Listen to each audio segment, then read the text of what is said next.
Right then, I'm making some flatbreads today. I think it's important that you have a good flatbread recipe there. So basically, you can just knock up something. You've got no bread in the cupboard, wherever. You've got a bit of flour, you've got a bit of milk, got a bit of butter. Dead easy to knock up some flatbread. So I'm going to show you dead quick how we're going to do it.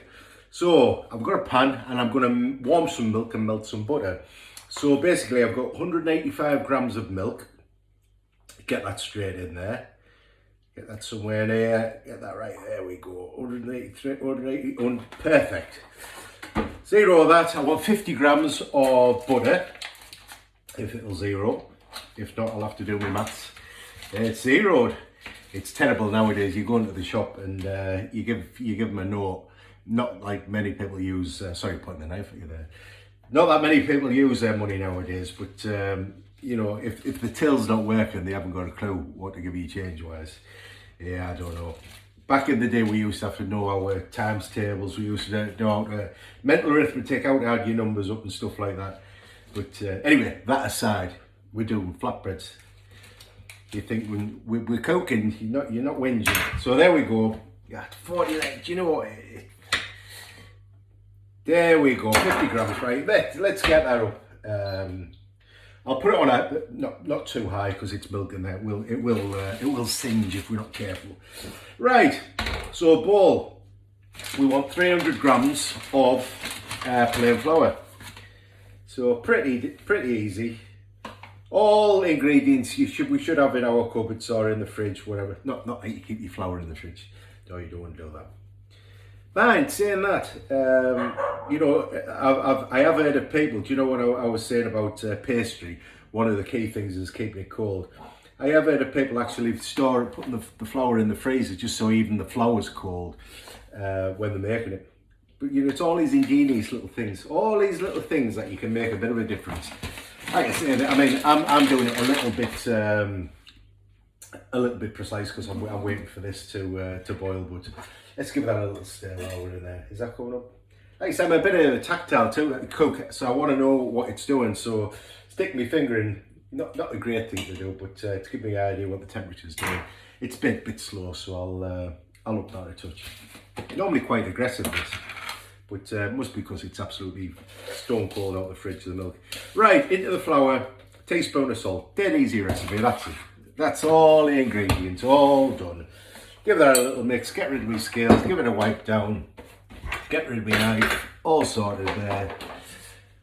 And all we're going to do is, like I say, just bring that up to temperature. I can retrieve my spoon out of there.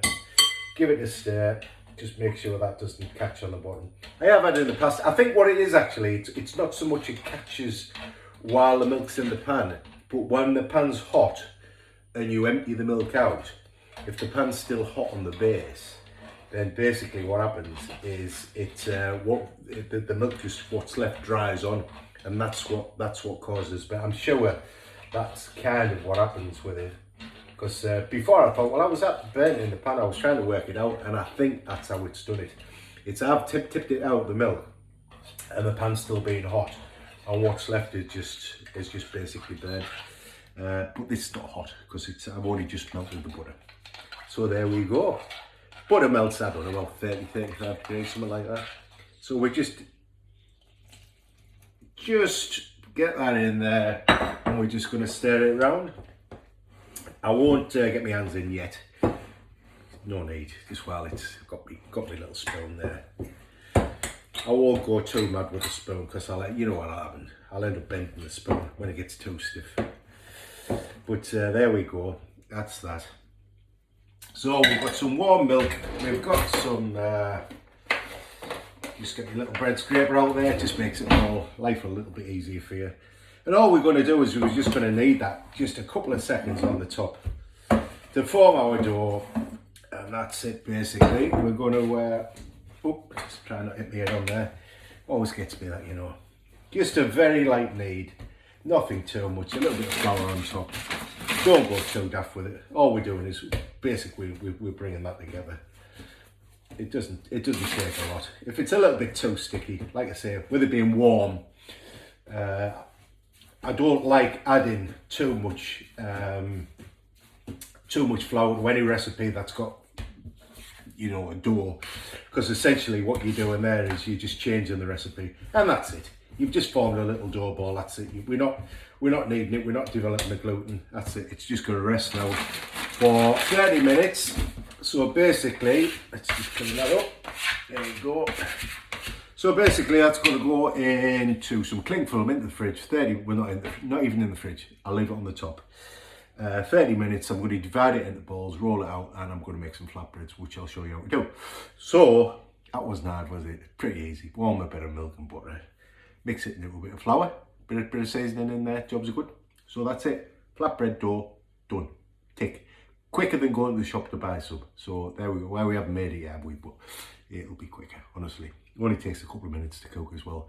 Dead easy to roll out. So yeah, it's you need it. You need this one in your little arsenal, in your little list, because there's time you're going to need to pull out a bit of bread. Oh, I haven't got any flatbread. Well, make your own. The better. Totally better.